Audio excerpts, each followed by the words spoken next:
Oke, assalamualaikum warahmatullahi wabarakatuh. Waalaikumsalam warahmatullahi wabarakatuh. Wah, ini kehormatan luar biasa ini, Om Prof. Udah lama kita nggak ketemu, maksudnya yang ngobrol gitu ya? Iya kan, memang kita jarang ngobrol kita. Iya. Kita sibuk dengan urusan sendiri-sendiri kita ternyata.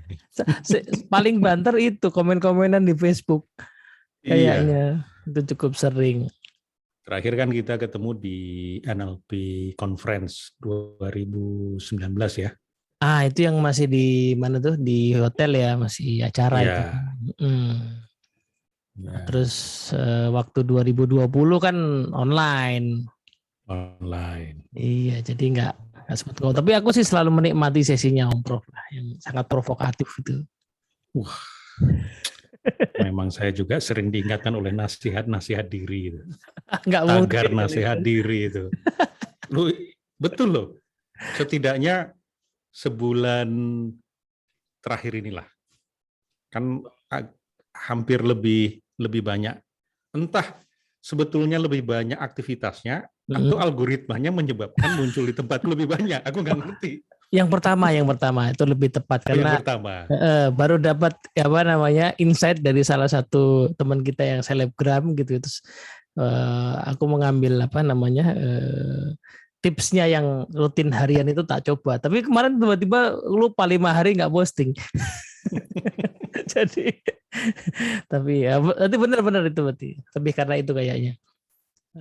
Oke. Nah ini apa ya?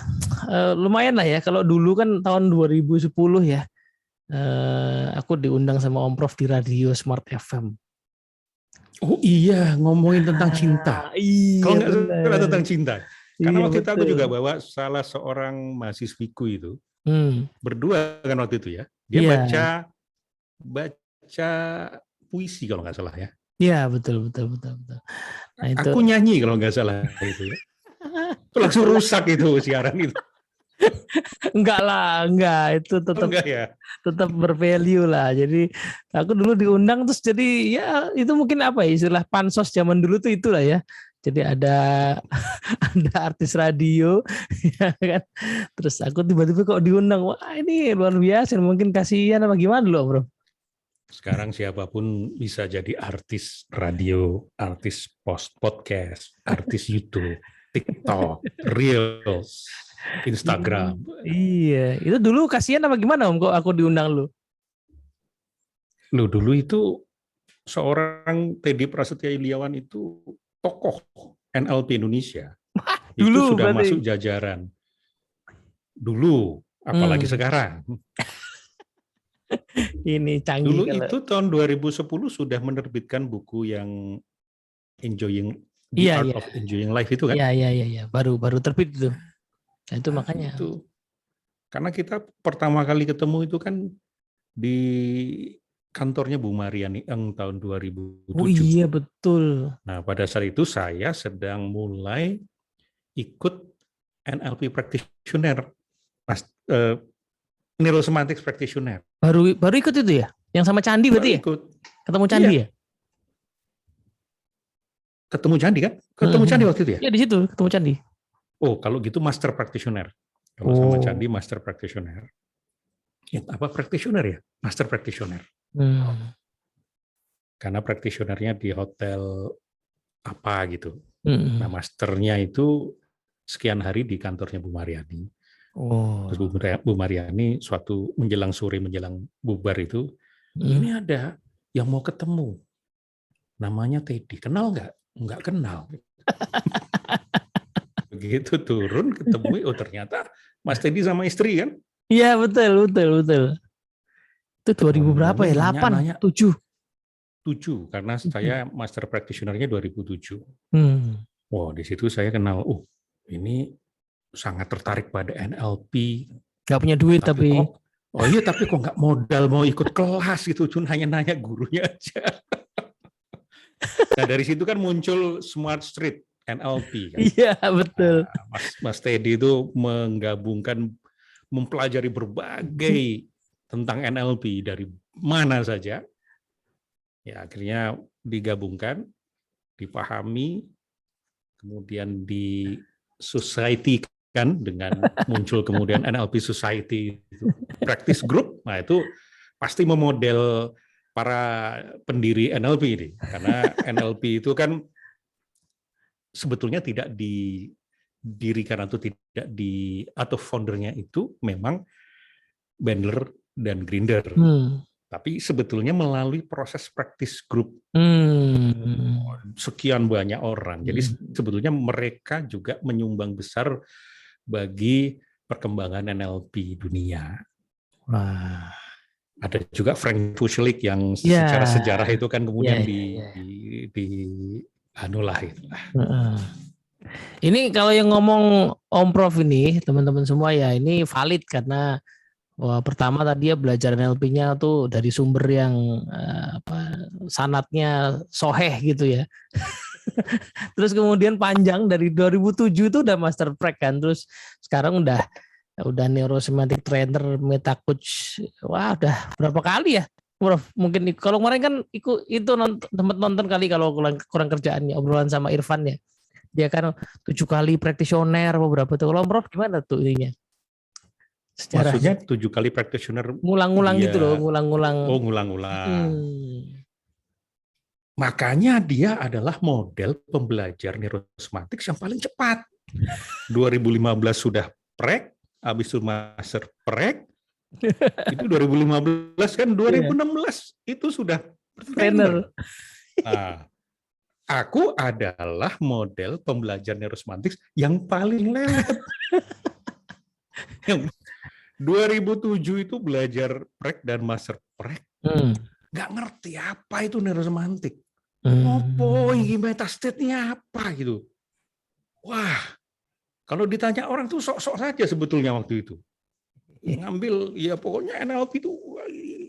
Tapi begitu ketemu satu artikel yang ditulis oleh Bobby Badenheimer, itu co-founder dari Neurosemantics selain Michael Hall, judulnya 8 Keys to Personal Change. Baru ngerti. Oh ini tuh neurosemantik, itu 2011. Baru ngerti. Berarti berapa tahun kemudian tuh ya? Itu 2007 ke 2011 itu 4 tahun kemudian. Artinya kalau teman-teman kita, saudara-saudara kita, sahabat-sahabat kita belajar NLP nggak langsung ngerti, nggak apa-apa. Ini masih Innallaha ma'as sabirin. Jadi belajar pun dengan kesabaran. Luar biasa ini. Jadi kalau mau model pembelajaran cepat itu kayak Irfan ya. Kalau belajar lambat tuh jadinya begini. Ya oke lah, ya kan. Ini oke. Mau menempuh apa saja, ya itulah perjalanan masing-masing. Nih, Prof, nah aku mau tanya sesuatu yang rada beda lah ya. Jadi triggernya kemarin dari ngobrol sama Irfan sebenarnya waktu dia cerita soal kalau Pak Pras itu kan menggabungkan neurosemantik dengan tasawuf. Wah, ini seru nih kan. Seberapa valid mari kita cari tahu lah ya. Tapi yang jelas itu sebetulnya menggabungkan NLP dengan penderitaan hidupku itu sebetulnya. Nah, itu maksudku. Jadi karena khas banget. Jadi teman-teman semua yang nonton yang mengikuti cara Pak Prof ini membahas neurosemantik atau NLP itu beda lah ya. Itu taste yang sudah sangat berbeda gitu ya. Terutama apa ya? Bedanya di mana? Nah, gini. Model dulu, bedanya di mana? Jadi kalau nonton dari awal aja ini ya, itu ada kecakapan berbahasa yang orang umum. Ada pemilihan kata kecakapan berbahasa orang umum. Itu bisa dibedah pakai NLP dan neurosemantik kan ya. Ada namanya mainline gitu ya. Tetapi tidak semua orang yang belajar mainline itu secakap ini. Ya kan? Bahkan beberapa tuh aneh gitu. Jadi memaksa gitu mau pakai mainline tapi kita tahu ini aneh gitu kan. Nah, misalnya kayak waktu aku ikut 2013 meta coach ACMC ya. Itu ada satu orang teman ya dari negara mana itu lupa. Jadi demi mendapatkan itu loh meta questioning yang poinnya cukup banyak, kalau nggak salah harus 20 berapa itu kan. Nah, pokoknya dia minimal kalau nggak salah 10 itu dalam waktu sekian. Nah itu caranya dia. Pokoknya setiap kali orang jawab apa, terus ditanya lagi, apa artinya itu bagi kamu?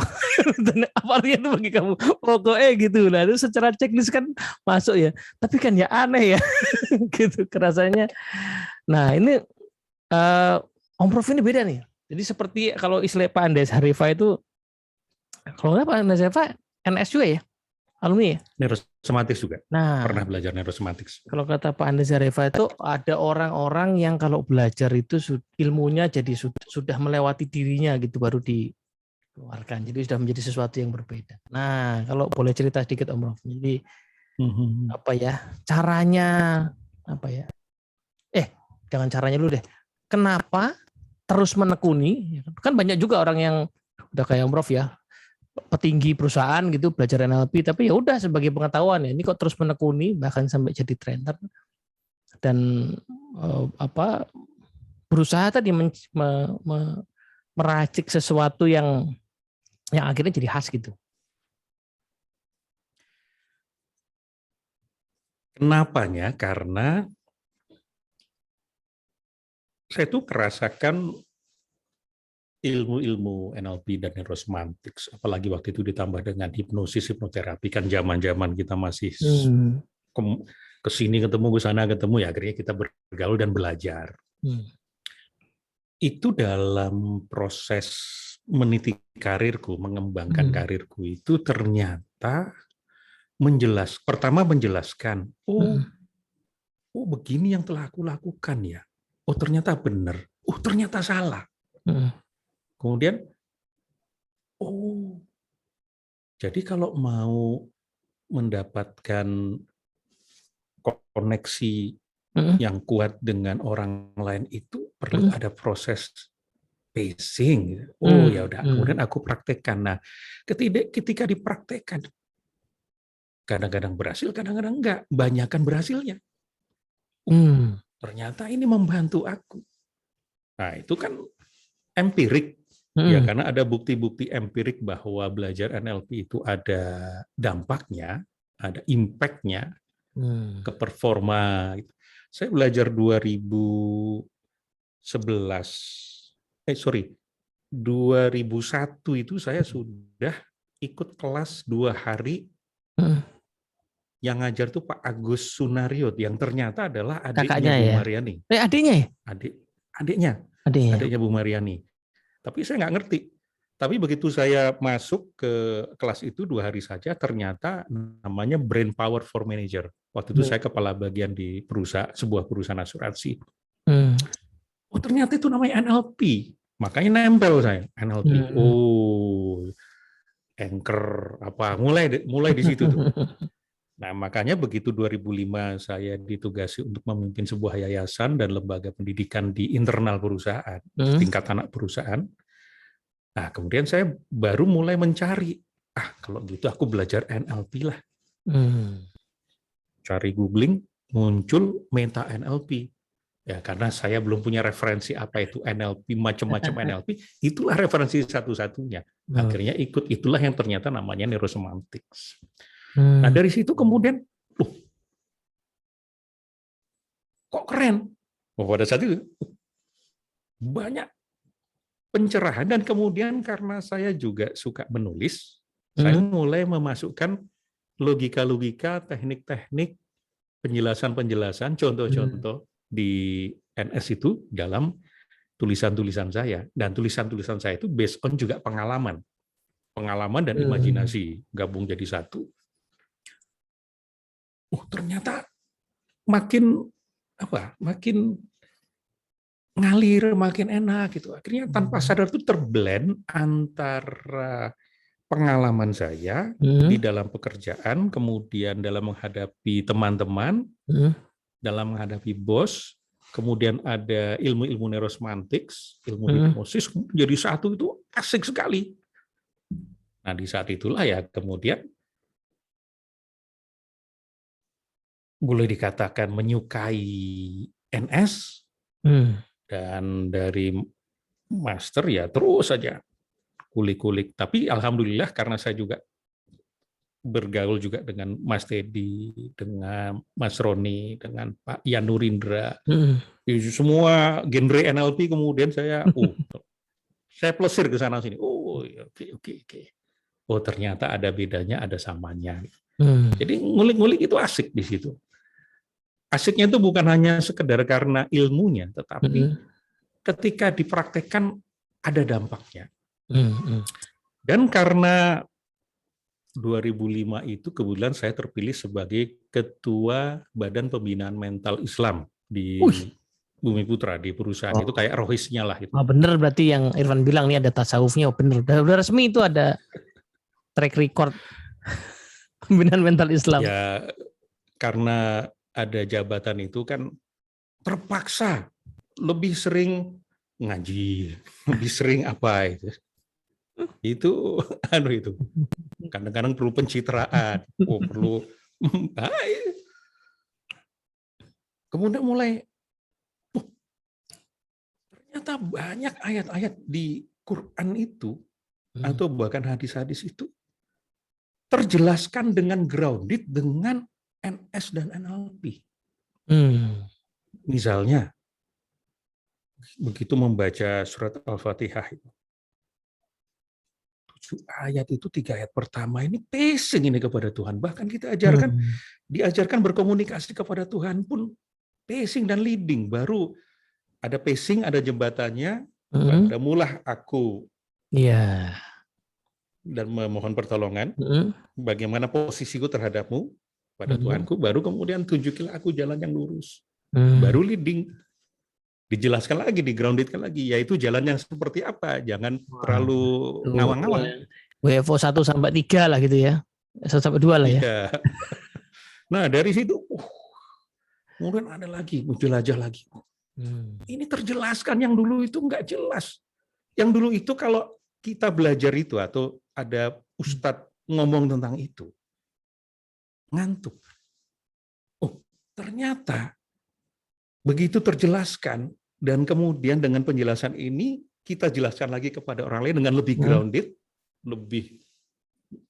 lebih indrawi. Kan ini dalam komunikasi perlu indrawi, ideosensori kan. Wah itu ternyata orang kok menikmati. Ada story di sana. Nah, sudah mulai belian jadi satu. Bahkan saya sendiri juga sudah nggak tahu nih. Pokoknya jadi satu semuanya. Menimbulkan state. Ya akhirnya kenapa sampai sekarang ya istiqomah di jalur neurosemantics. Jadi bisa dibilang cinta pertama gitu ya. Tapi setelah kemana-mana kok ya kemudian selalu kembali ke cinta pertama gitu ya. Suka gitu ya, Om Prof ya. Ya. Dalam konteks apa? Dalam konteks belajar. Dalam konteks belajar. Iya benar. Tapi kita frame ini, kalau enggak nanti melebar kemana-mana. Iya benar. Tapi menarik poin-poinnya Om Prof tadi. Jadi bahwa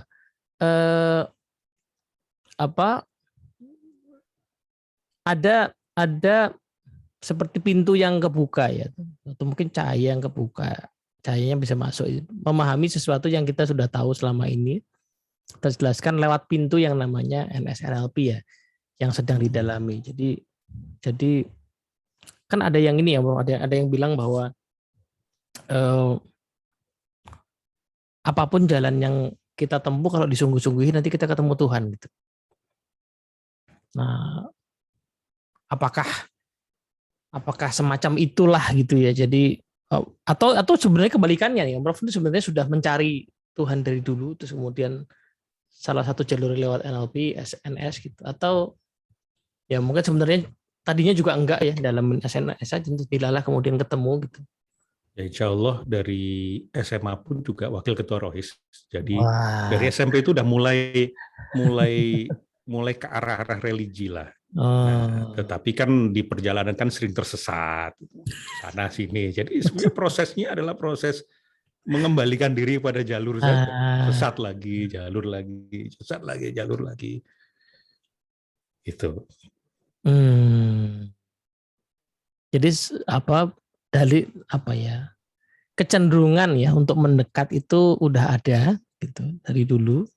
Nah, kemudian perjalanan belajar ternyata ditunjukkan kepada jalan-jalan yang makin memperkuat apa yang dicari gitu ya, ditekuni gitu ya.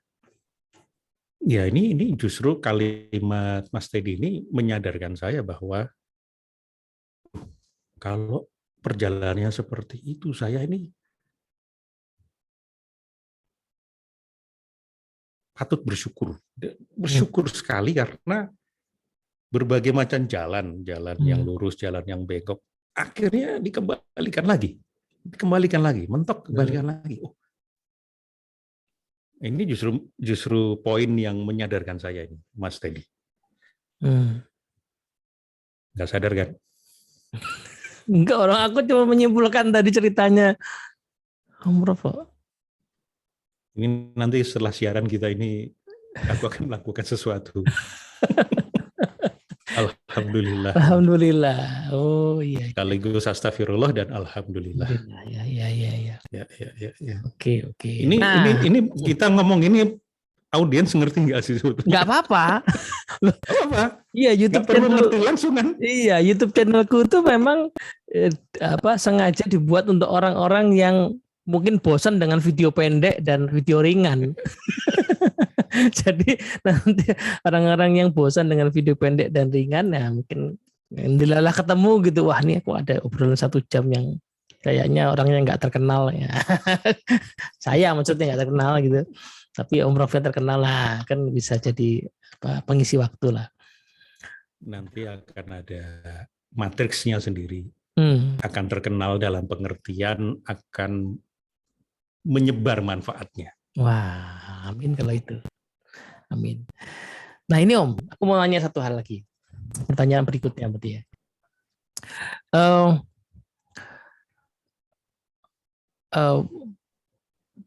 Kan aku tadi mengamati bahwa Om Prof itu punya kecakapan dan kecakapan itu perlu di kecakap, bukan cakep ya. Oh, bukan cakep. Bukan cakep jadinya. Bukan, kecakapan.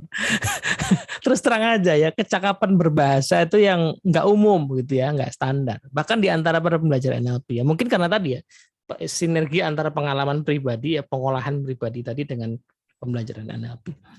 Nah, terus itu kok kayak juga ketemu sama-sama di Smart FM, yaitu kaos yang lagi dipakai ya, Om Pri GS itu kan aku belum pernah ketemu sih. Cuman dari jadi pulang pergi kantor itu kan suka Smart FM dulu kan pernah ada Smart Radio Talk macam-macam itu ya. Terus Om Pri GS itu kan suka bikin kapsul-kapsul itu ya.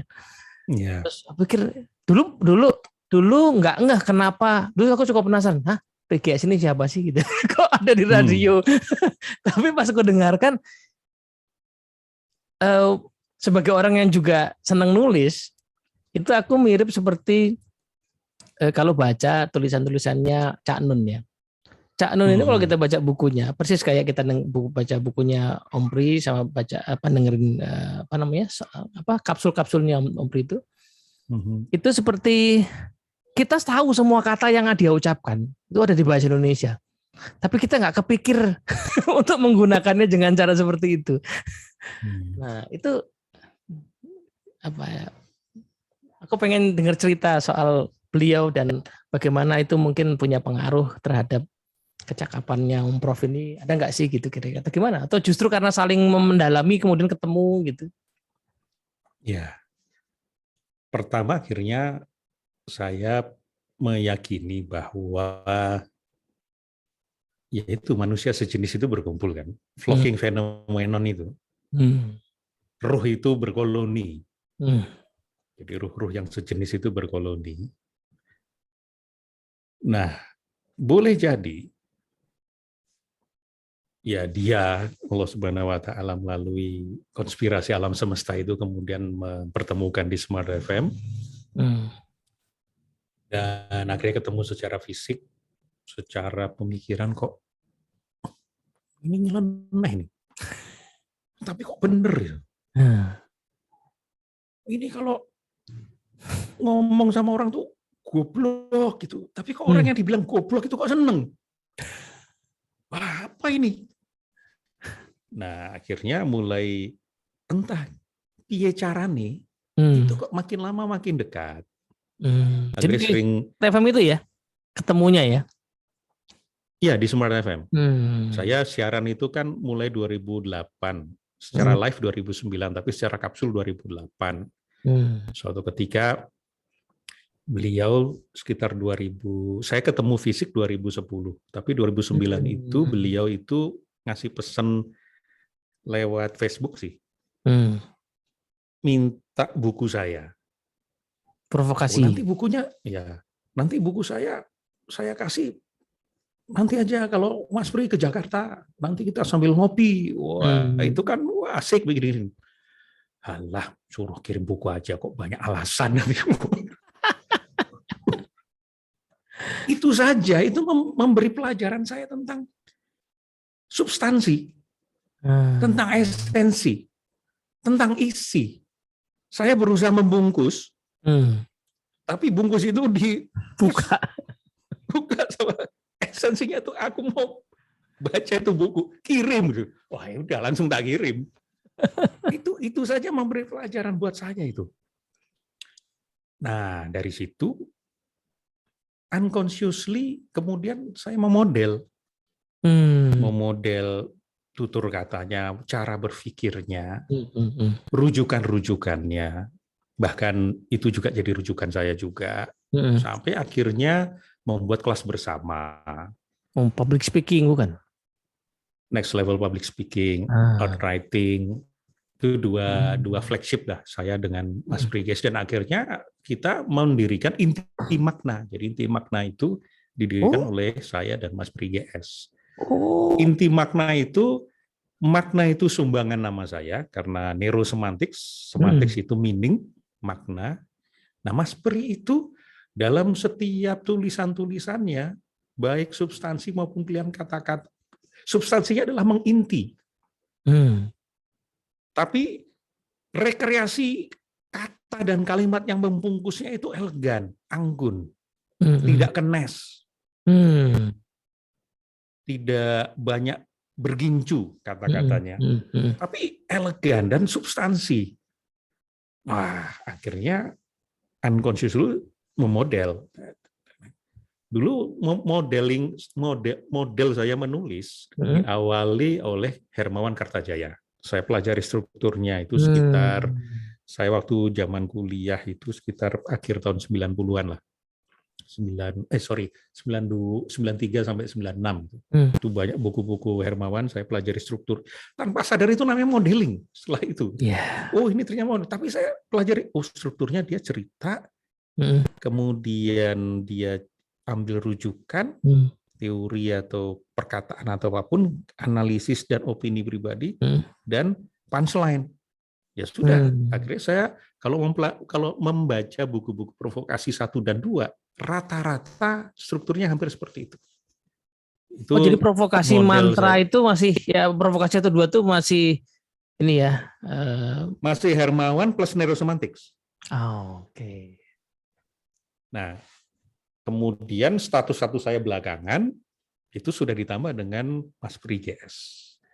Jadi yang unik dari kaos ini adalah ini adalah sketsa yang saya buat dengan tulisan tangan saya sendiri di sebuah buku, karena malam itu saya begitu kangennya sama Mas Priges. Besoknya meninggal beliau. Jadi wafat 12 Februari, 11 Februari ini saya gambar. Makanya di sini ada tulisan,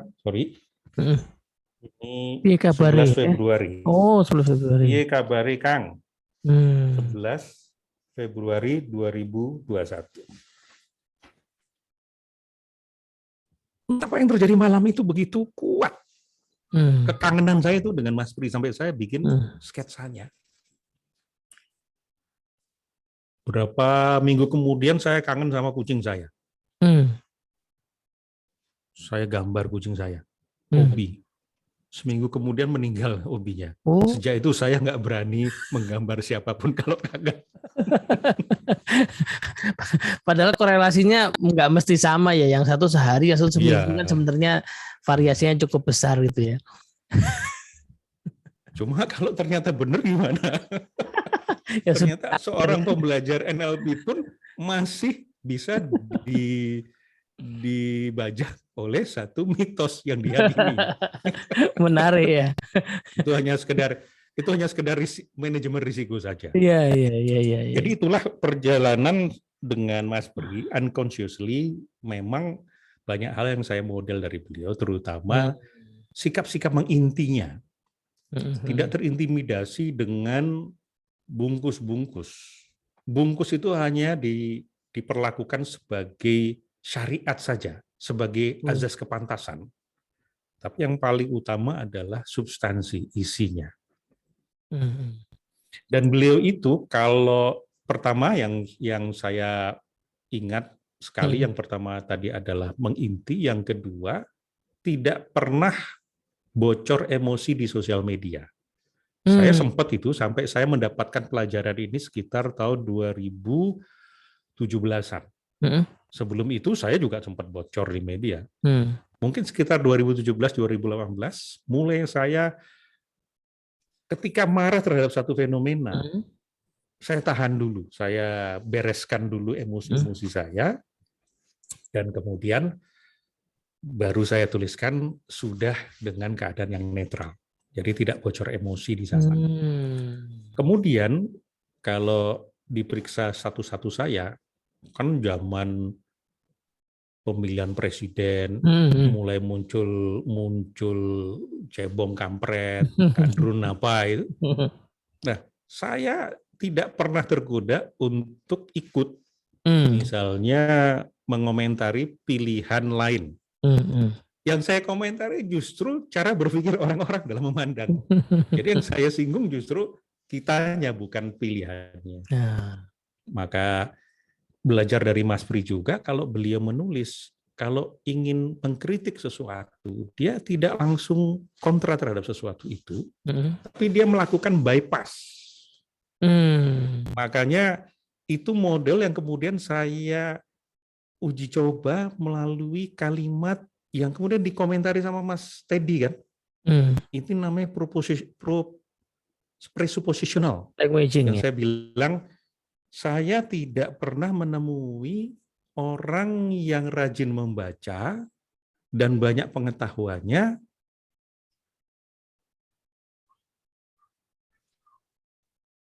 marah-marah atau apa gitu, yang tidak mau mendengarkan orang lain itu. Nah, itu dikomentari Mas Teddy, saya ingat secara samar. Nah, itu sebetulnya salah satu eksperimen saya dalam mengungkapkan satu pemikiran, tetapi tidak kontra langsung, tidak direct untuk menghantam suatu fenomena. Nah, sejak itulah yang saya pakai.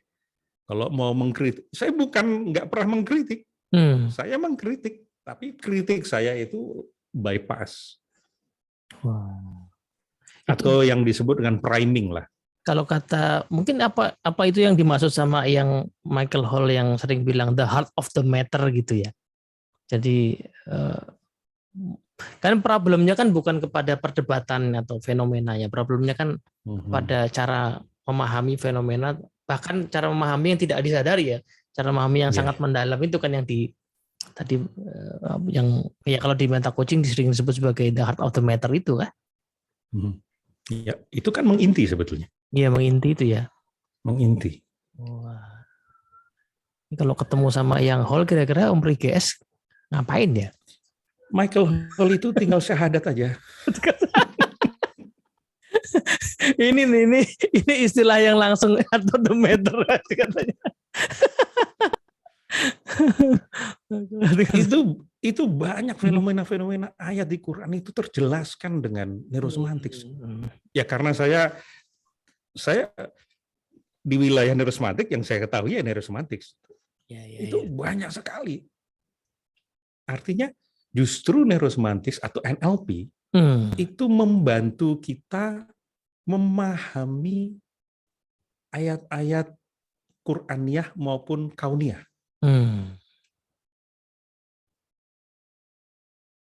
Jadi bukan sesuatu yang dipertentangkan agama dengan NLP.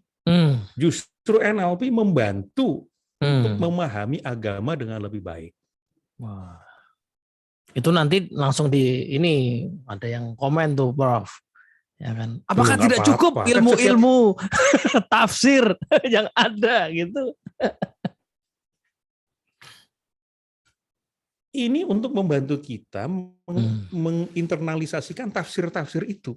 Nah, ini menarik. Coba kalau kita memahami satu fikih misalnya tentang sholat, tentang wudhu. Nah, ketika saya sholat wudhu saja misalnya, kemudian saya berpikir tentang matriks wudhu. Apa intent, apa meaning bagiku? Siapa aku yang berwudhu? Apa skill dan knowledge yang perlu aku punya ketika berwudhu supaya wudhu ini excellence dan memenuhi syarat-syarat rukunnya. Kemudian untuk siapa aku berwudhu? Kapan aku berwudhu? Di mana aku berwudhu? Dengan perasaan apa aku berwudhu? Nah, ketika kita menerapkan matriks di dalam berwudhu saja, wudhu itu menjadi tidak mekanistis dan tidak robotik kan akhirnya kan. Di sini ada meaning di sana. Ada rasa di sana. Ibadah jadi begitu nikmat. Itu salah satu contoh bagaimana NLP. Nah, saya ngomong tentang NLP aja deh, karena neurosemantis adalah NLP. Ya. NLP itu membantu kita menikmati ibadah. Seperti itu. Iya, ya. Mungkin semacam ini ya, semacam bahwa ada sebagian orang gitu ya, yang ya diberi karunia kemudahan misalnya bisa makan enak gitu ya. Karena makan enak itu ternyata memudahkan dia untuk mengucap syukur gitu.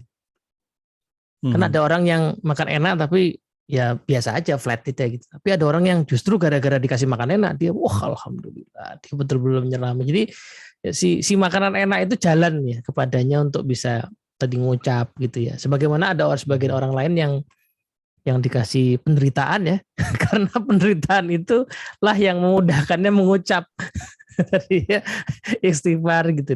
Apakah ya bagi sebagian kayak kita yang menggemari NLP itu ya sebenarnya dia adalah jalan untuk mengenal gitu, mengenal Tuhan. Iya. Bahkan itu begitu dikasih kenikmatan yang sesuai dengan preferensi indrawinya, kemudian merasa syukur. Nah, bagaimana kalau enggak bersyukur? Nah, NLP membantu kita untuk bersyukur walaupun enggak enak. Dengan menyadari dulu enggak enak itu tentang apa? Tentang referensi dalam pikiran. Saya suatu ketika makan nasi kandar di Kuala Lumpur. Direkomendasikan sama teman, lu makan nasi kandar deh. Oke, cari apa nasi kandar? Nasi kandar kok kayak gitu ya? Kayak Ampera 2 tak gitu kalau restoran itu. Kemudian ngantri dulu. Nunjuk kayak warteg gitu, nunjuk ini. Ya, begitu kemudian di meja panjang saya makan. Apaan ini mah? Lebih enak sederhana ini. Pagi sore, enak banget ini. Wow, saya menggerutu ini. Apa temen ini? Ngasih rekomendasi gini apa ini nggak enak ini? Masa ini dikatakan paling enak di Kuala Lumpur? Saya makan, dan saya ngomong nggak enak. Kemudian saya baru sadar, saya ini sedang dimiliki oleh pikiran saya yang sedang mengambil pengalaman di masa lalu dan tempat yang berbeda, yaitu di Jakarta. Yaitu di sederhana, di pagi sore, di tempat berbeda, waktu yang lalu. Berarti saya hidup di masa lalu. Nah, ketika saya kemudian menyadari, wah ini, oke, lose your mind and come to your senses. Wah, pakai Fritz Perls ini. Fritz Perls. Ya, langsung saya hapus referensi-referensi itu, saya lihat apa yang terlihat. Jadi saya mindful, saya aware di situ, saya uptime. Oke, saya lihat seperti ini, kemudian saya, kemudian saya mulai gustatory saya, saya kasih meaning. This is makanan enak. Udah, saya tidak pakai lagi referensi masa lalu di tempat yang berbeda, kemudian saya makan. 5 menit sebelumnya saya menderita, 5 menit berikutnya, alhamdulillah ini yang enak ini. Habis. Tambah. Enggak. Mahal. Karena udang, dia minta udang. Oke. Artinya apa? Artinya rasa itu adalah permainan ini kan. Ya memang ada sensasi karena tapi ini semua adalah perabot hidup kita. Nah, apakah kita mau diatur oleh perabot hidup kita atau kita yang mau mengatur perabot hidup kita untuk tujuan-tujuan kita? Rasa itu ya makanya Payung Teduh itu kan mengeluarkan lagu dengan lirik buat apa takut pada lara ketika rasa dapat dicipta. Apakah Payung Teduh pernah ikut Leadership Inside Out, Om Prof? Saya pernah nulis status kan di Facebook. Saya ingin ketemu sama si vokalis Payung Teduh itu. Itu lirik-liriknya itu kurang ajar, NLP sekali. Gitu. Bahkan lirik lagu Akad, wah itu berbagai macam distortion itu masuk di situ loh. Ada kompleks ekivalen, ada yes set, ada ideosensori. Wah itu NLP sekali. Saya mau ketemu. Walaupun setelah saya pelajari ulang, ini ternyata lagu licik ini. Licik, bagaimanapun juga lu harus jadi istri gua gitu loh. Jadi belum sebenarnya ya itu ya. Sudah nge-frame ya pokoknya akan jadi istriku ya. Menarik ya. Wah ini aku nggak menyangka ya karena harusnya berarti aku akan sering-sering ngajak Om Prof live, mudah-mudahan beliau masih mau ya. Karena kalau beliau ini beneran model Pak Bri GS, maka aku ingat kejadian waktu Indonesia Hipnosis Summit pertama. Ada nggak Pak Pras?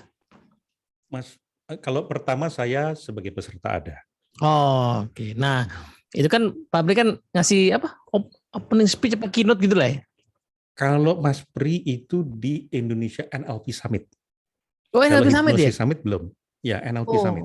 Nah, itu kalimat pembukanya kan luar biasa itu ya, yang termasuk ke inti tadi bilang ini. Saya selalu curiga dengan acara-acara yang tidak jelas seperti acara ini ya. Jadi maksudnya gak jelas nih ngundang tapi ono bayarannya apa enggak gitu kan. Jadi pas aku mendengarkan itu, kok ada orang bisa ngomong begini ya? Tapi benar yang diomongin ya kan, acara-acara seperti summit-summitan, konferensi itu kan selalu penuh dengan ketidakberjelasan dan mengandalkan pertemanan kan. Dengan asumsi. Termasuk acara ini. Nah itu dia maksudku. Jangan ya moga-moga Pak inilah nanti Om Prof apa namanya masih bersedia. Tapi balik ke poin tadi. Ini kan kajian. Ya, balik ke poin tadi itu aku jadi merenung ini ya bahwa NLP berarti kalau dipelajari dan dihayati ya dipraktekkan dengan serius memungkinkan kita untuk bisa mendesain ulang, membingkai ulang pengalaman keseharian kita gitu yang kelihatannya, kerasanya remeh-temeh gitu ya, seperti tadi ya. Kan wajar, biasa aja orang zaman, mungkin entah zaman sekarang apa zaman dulu ya, makan kemudian nggak enak kayak gini kok dibilang enak gitu. Itu kan sesuatu yang sekian detik ngomong begitu dan kita nggak akan kesana lagi ya. Tapi begitu dihentikan sebentar gitu kegiatannya lalu diperiksa pemikiran yang melatar belakanginya, kemudian disesuaikan gitu dengan keadaan. Terus sisanya bisa menjadi sebuah pengalaman yang berbeda gitu. Yang tadinya umumnya orang akan menganggap ya meaningful ya. Tadinya orang menganggap bahwa ini biasa nggak enak. Meaningful, memorable, lesson learned, dan akhirnya dijual jadi cerita untuk dapat duit dalam training. Oh iya ini. Termasuk dalam acara ini. Iya betul. Jadi tidak akan kubiarkan pengalaman tidak enak ini sia-sia gitu ya Om Prof ya. Iya, sayang sekali. Akan kuolah dia jadi sebuah barang yang bisa dijual di training-trainingku gitu ya. Wah seru ini ya Om Prof nih. Oke, nah semangatnya itu membagi pelajaran. Nah, ya. Pelajaran di acara gratisan maupun berbayar. Bukan hanya hanya anu saja itu, hanya permainan saja itu. Oke. Begini deh kalau gitu dah. Ini masih ada sekitar 13 menitan ya. Masih cukup untuk membahas soal biar ini nggak gratisan-gratisan kali ya. Nah, Om Prof kan punya kelas namanya Leadership Inside Out. Oke. Dulu namanya bukan itu kan, Om Prof? Namanya ganti-ganti. Yang pertama self coaching mastery for excellence life, kemudian neurosemantics plus for personal change. Nah, aku taunya itu. Itu Nah, waktu itu. Taunya. Kemudian batch 2017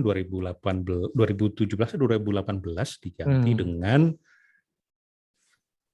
Leadership Inside Out. Nah, kenapa itu? Kok jadi begitu? Kenapa? Dua pertanyaan. Pertama, kenapa membuat kelas seperti itu? Karena sepertinya ya, aku belum pernah ikut sih, tapi teman-teman yang bercerita itu dan dari promo-promo yang Prof itu ini tidak sekedar belajar teknik-teknik neurosemantik, meskipun ya katanya sih belajar teknik juga, tetapi tidak sekedar itu. Dan akhirnya kenapa berujung kepada leadership inside out gitu? Kombinasi antara neurosemantics, kemudian meta coach. Jadi saya ikut meta coach itu kan 2011. Sejak itu semua program-program saya beralih dari manajemen pikiran yang hipnosis, jadi lebih banyak coachingnya. Jadi aspek coaching, aspek neurosemantics, pengalaman saya sebagai eksekutif, kemudian tasawuf terutama, itu blend jadi satu. Karena tetap walaupun neurosemantics itu banyak membantu, tetap ada keterbatasan yang sampai sekarang belum berhasil saya temukan jawabannya. Misalnya, kita di NLP atau neurosemantics bicara tentang self, social self, executive self, apa self. Tapi siapa self itu? Itu dijelaskan di tasawuf. Apa fungsinya? Dari mana? Asalnya? Penciptaannya bagaimana? Nah, itu di tasawuf. Nah, sehingga saya tidak ingin mengajari hal-hal yang ada di permukaan saja. Saya ingin memberikan juga landasan-landasan dasarnya, why-nya, big why-nya. Sehingga orang ketika sudah menguasai big why, itu tidak tersesat di jalan. Misalnya di NLP itu diajarkan tentang reframing. Ya, kalau ada orang ngomong di belakang kita itu artinya kita sudah ada di depan mereka. Di reframing begitu. Kalau ada orang sirik sama kita itu karena mereka hanya iri saja dengan kesuksesan kita. Bahkan saya pernah itu di status Facebook ada seorang yang menulis, aku masih punya Tuhan yang peduli denganku saat tidak ada lagi orang lain yang peduli denganku. Wah, kan spiritual sekali kan? Saya tulis, Mbak, apa yang telah Mbak lakukan dan tidak Mbak lakukan, sehingga tidak seorang pun peduli sama Mbak. Saya tinggal habis itu. Nggak berapa lama, kemudian saya mau tahu apa sih ini jawaban si Mbak ini, ternyata saya udah di-unfriend. Nggak perlu dijawab, langsung di-unfriend. Artinya apa? Reframing tidak cukup. Di mana letak introspeksi? Di mana letak mengambil tanggung jawab? Responsibility. Bahwa kita adalah sebab dari mengapa keadaan kita terjadi. Misalnya Mas Teddy nggak suka sama saya. Hakikatnya yang membuat Mas Teddy nggak suka sama saya itu saya punya andil sebagai sebab. Minimal Mas Teddy merasa nyaman kalau jutekin saya. Saya diem aja. Artinya saya pun menyumbang sebab mengapa keadaan saya itu terjadi. Kalau Mas Teddy membuli saya, itu dimetaforakan di karate, itu berarti Mas Teddy yang punya ban merah sedang membuli ban putih. Terus saya nggak akan menyalahkan Mas Teddy.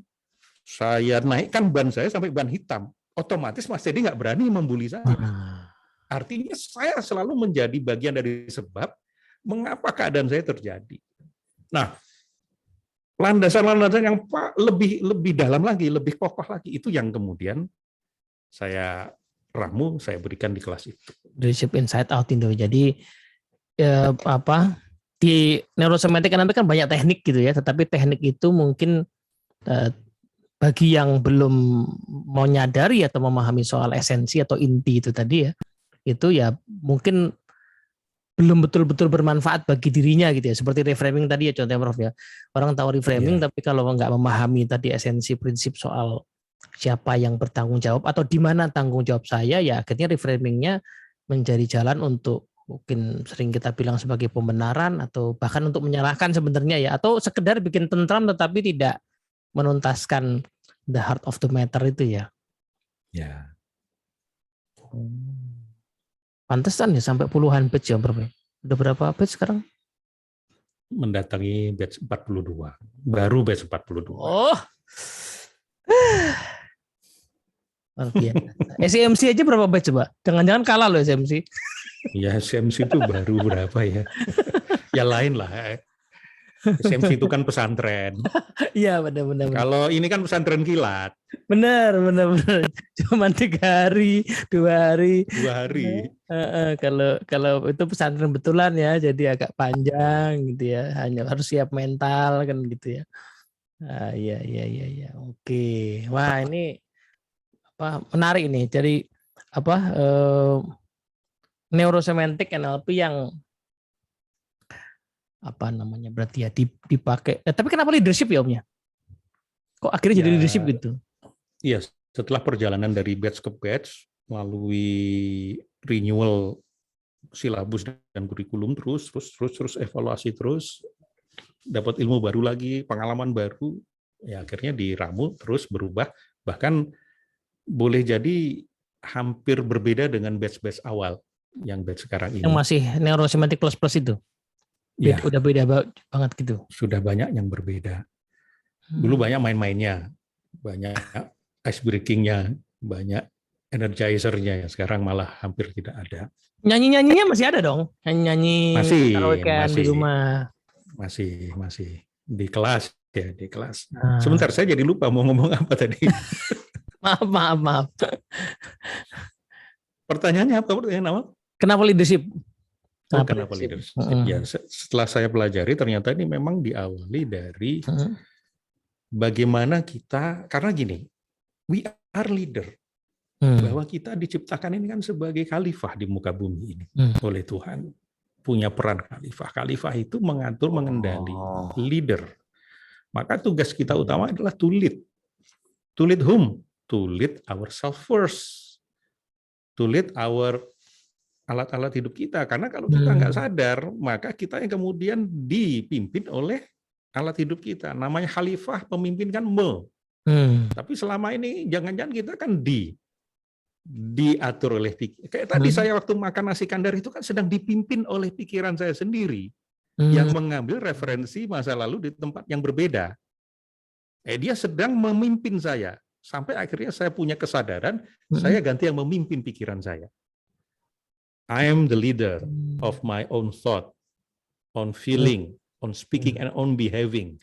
Nah, itu yang menjadi hakikat bahwa ya kalau kita mau beroperasi sebagai manusia, karena kita diciptakan sebagai manusia, belum tentu kita beroperasi sebagai manusia. Kita beroperasi sebagai robot, beroperasi sebagai kadal, beroperasi sebagai asu, beroperasi sebagai zombie.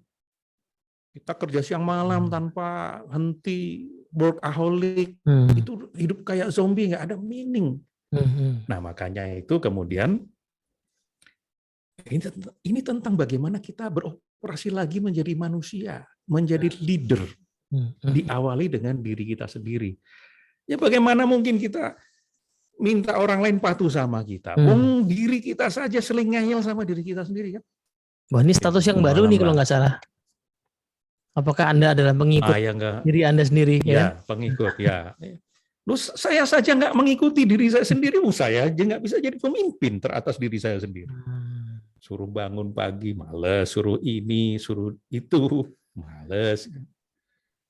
Nah, itulah tema utama yang saya ambil dari neurosemantics adalah tentang how we lead and communicate to ourselves first, then to others. Ini saya menyadari satu fenomena menarik di diri saya nih teman-teman ya. Jadi sepanjang hampir 1 jam ini omongannya Om Prof itu harusnya membuat saya tertohok gitu ya. Tetapi saya kok ketawa ya. Nah ini agak menarik nih. Jadi di balik ketawa saya itu sebenarnya tertohok-tohok gitu loh. Jadi seperti yang barusan ini yang diceritakan ini sudah menunjukkan bahwa Mas Teddy itu beroperasi di frame yang lebih tinggi, frame humor. Karena ketika kita sudah sampai bisa menertawakan penderitaan kita, kelakuan kita, berhumor atas diri kita, itu sudah kayak Gus Dur gitu aja kok repot. Gitu. Di Neurosematics, when you get serious, you get stupid. Itu adalah ya, supaya kita apa? Supaya kita berhumor dengan kehidupan kita, gembira. Wah ini. Aduh, itu provokasi udah 2 buku kan, Om Prof? Ya, akan ada 3 buku. Nah, itu yang baru mau kutanyakan. Jadi itu kan kalau tadi diceritakan itu sebenarnya Om Prof yang fase lama ya, fase 1.0 apa 2.0 lah ya gitu ya. Nah, yang Om Prof yang ku kenal yang seperti ini barusan ini yang apa namanya? Yang apa ya, yang seperti inilah ya, yang pengalaman sangat menarik menohok ini itu belum muncul lagi nih. Ya, ini ngingetin saya ini jadinya. Apakah judulnya masih provokasi atau? Saya kemarin minggu lalu sudah mulai membuka kembali file buku Provokasi 3 yang saya buka terakhir 23 Mei 2019. Saya buka di minggu lalu. Kan sudah lama mengendap itu di komputer ini. Nah, kemudian saya ingat pesan dari Mas Pri almarhum. Sampean mbok bikin buku yang struktur, Gus. Manggil saya Gus. Struktur itu artinya kayak buku beliau ada yang jadi dasar untuk kelas speaking, public speaking. Kalau saya buku Provokasi 1-2 itu kan bunga rampai, tulisan-tulisan lepas. Nah, nanti suruh bikin struktur. Nah, saya sebenarnya sudah membuat struktur waktu itu, tapi begitu saya baca kok jadi kayak diktat training. Oh, kok diktat itu bahasa kita ya? Modul training. Diktat itu bahasa Pusdiklat. Mungkin karena biasa ngisi di Pusdiklat itu loh yang di Mampang. Nah, kok jadi rasanya kok kaku gitu. Nah, kemudian kemarin saya mulai untuk ya kalau gitu coba saya kembali ke bunga rampai. Tapi ada mentok sebentar, akhirnya sudah saya tinggal dulu. Nanti akan beres dengan sendiri, insya Allah. Saya mungkin juga karena ada semacam menghidupkan purpose of life. Jadi misi saya itu kan bahwa di sisa umur ini saya ingin ikut serta menciptakan lahirnya guru-guru bangsa. Guru bangsa itu bukan berarti kayak Gus Dur atau Cak Nur yang intelektual tinggi harus profesor, bukan begitu. Tetapi kalau dia seorang pebisnis, maka pebisnis yang guru. Seorang trainer yang guru. Karena ada juga trainer yang tidak berperilaku sebagai guru kan. Kalau dia ibu rumah tangga yang guru. Kalau dia dokter, lawyer, bahkan orang tua, itu adalah orang tua yang guru. Artinya guru itu kan digugu dan ditiru. Dia memberi pengajaran pendidikan kepada orang lain, menyebarkan ilmu kebaikan setelah dia sendiri melewati praktek-praktek kehidupannya. Jangan sampai membuat bangsa kita ini menjadi bangsa yang mudah terpecah belah karena terus dipelihara kebodohannya. Ini ada pihak-pihak yang berusaha supaya bangsa kita tetap bodoh loh. Orang bodoh itu gampang diperalat. Nah, maka saya ingin menjadi ikut serta bagian dari mencerdaskan Indonesia melalui peran-peran saya ini. Makanya kenapa setelah leadership inside out sebagai dasar dikumpulkan dalam satu komunitas. Nah, di sana kemudian kita mirip dengan NLP Society lah. Ada belajar berkelanjutan. Jangan bilang mirip dulu karena saya kagum sama komunitas rotelanya Om Prof ini ya. Komunitas provokasi. Rotela itu nama tempatnya ya. Komunitas provokasi itu teman-teman, itu komunitas yang apa ya, kalau boleh dibilang militansinya sangat tinggi gitu. Tapi bukan militansi dalam arti apa ya, rasa kepemilikan lah, bukan militansi ya, rasa kepemilikannya sangat tinggi. Dan itu yang menimbulkan rasa penasaran gitu ya. Jadi karena memimpin komunitas itu sepertinya jauh lebih kompleks daripada memimpin perusahaan yang memang punya SK ya. Tapi komunitas kan tidak ada SK dan orang bergabung karena siapa orangnya gitu ya, yang ada di situ ya, bukan karena jabatan yang diberikan atau dipegang gitu. Nah tuh kenapa bikin itu?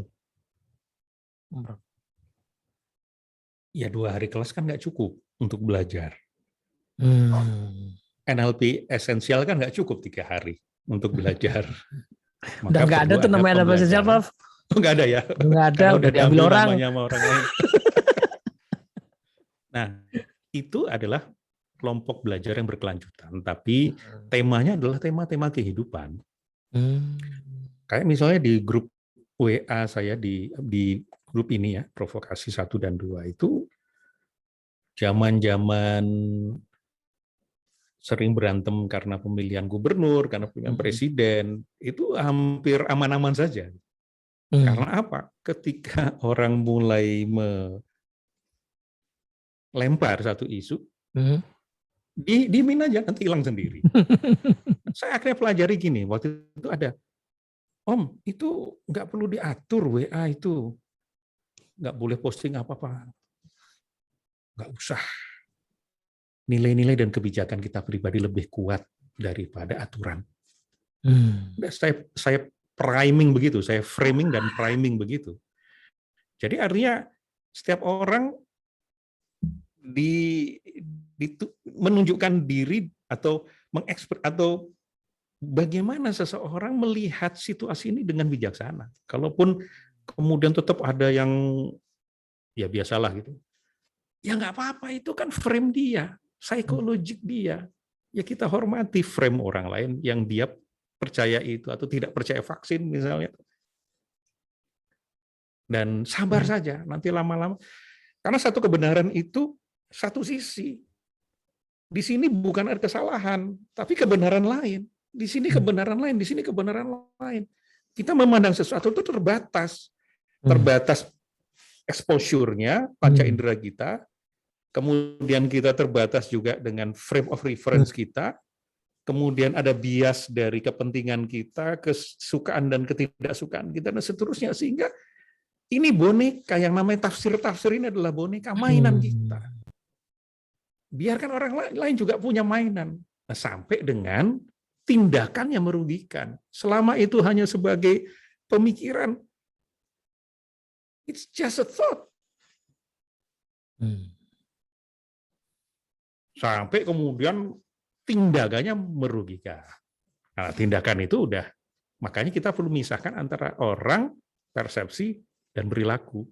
Nah, yang kita nanti beri konsekuensi adalah perilakunya. Wah, ini bisa jadi satu buku prinsip memimpin komunitas lah gitu kira-kira ya. Saya juga lagi belajar, lagi menstrukturkan sendiri itu. Iya. Kenapa bisa gini ya gitu? Oh, ya, iya. Strukturkan dulu ini. Oh gitu.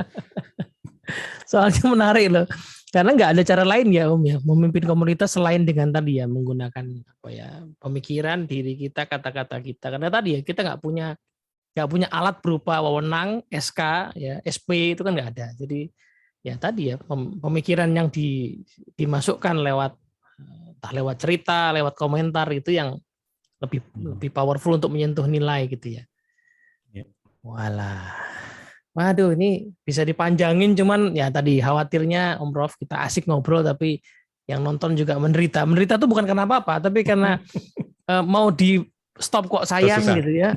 Enggak mau di stop kok sayang, tapi kalau enggak di stop kok udah sejam gitu kan. Jadi ada dilema di situ. Jadi mungkin kita pause dulu Om Prof, moga-moga saya bilang pause karena moga-moga Om Prof bisa meluangkan waktu lagi untuk ngobrol hal yang lain. Ini namanya post framing, saudara-saudara. Post framing ya. Iyalah, kalau udah NSTT itu memang ya NST itu ya memang teorinya mantep lah ya. Ini kalau murid yang belum lulus kayak saya nih emang agak diskonting. Diskon tua kan. Canggih. Baiklah kalau gitu. Terima kasih loh Pak Prasetyo. Sama-sama, Mas. Yang aku lebih suka memanggilnya Om Prof ya. Karena saya juga alhamdulillah diberikan kesempatan untuk berbagi. Wah, alhamdulillah. Moga-moga ya. Jadi amal jariah Mas Teddy. Wah, jariah si Om Prof lah ini ya. Terima kasih juga sudah bersedia ya. Sudah memilih untuk tidak memilih pilihan menolak. Nah, kan kemarin kan gitu kan waktu tahu ya kan. Kan ada pilihan untuk menolak ya atau mencari, bukan nolak lah pasti. Misalnya mencari alasan apa gitu ya, tapi tidak memilih pilihan itu, berarti ini sebuah kehormatan. Padahal ya apa tadi ya jarang-jarang ketemu gitu. Cuman kadang-kadang ada sebagian orang yang secara fisik itu jarang bertemu ya, tetapi secara niat dan secara pemikiran mungkin sering bertemu. Jadi ada yang ketemu tapi tidak ketemu, nah kita yang tidak ketemu tapi ketemu. Amin ya, moga-moga begitu ya. Dan diistiqomahkan lah. Saya doakan Om Prof dengan niatnya tadi membangun guru bangsa bisa dimudahkan gitu. Kemudian komunitasnya menjadi komunitas yang makin apa ya? Satu yang unik dari komunitas provokasi, nggak ada ketuanya. Wah ya itu. Pengurusnya cuma satu, yaitu bendahara. Dia hanya menerima uang kas saja. Jadi ketua, sekretaris, yang lain itu nggak ada. Ini punya kita gitu. Itu yang menarik ya. Itu Mas Samso tuh harus dipaksa jadi chairman, kalau nggak ada chairmannya nggak jalan ya. Itu berarti levelnya masih beda lah sama komunitas provokasi ya. Kami masih komunitas ya. Diskonting. Oke, terima kasih Prof. Moga-moga terima sehat kasih. Ya, teman-teman yang mau ikutan Leadership Inside Out, follow aja media sosialnya Prof, atau masuk ke website mana atau di mana? Intimakna.com, tapi belum saya update. Di IG saja, Instagram. IG Prasetyo M. Brata. Nah, itu informasinya pasti lengkap gitu ya. Dan nanti silahkan bergabung dan ya pastinya merasakan guncangan pikiran dan emosi. Apa ya, mual tapi nggak bisa keluar gitu, mungkin semacam itu ya. Saya membayangkan kayak tadi lah ya, ketawa tapi sebenarnya di dalam hati itu kayak oh iya. Harusnya nih kalau acara ini pengajian ya, dan Om Prof ini adalah syekh gitu ya, harusnya saya menangis. Tapi kok aku nggak nangis, pola ketawa, tapi sebenarnya ini sebuah tohokan yang luar biasa gitu.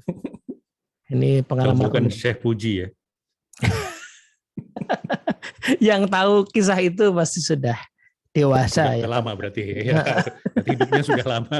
Lama. Oke, selamat malam. Assalamualaikum warahmatullahi wabarakatuh. Waalaikumsalam warahmatullahi wabarakatuh.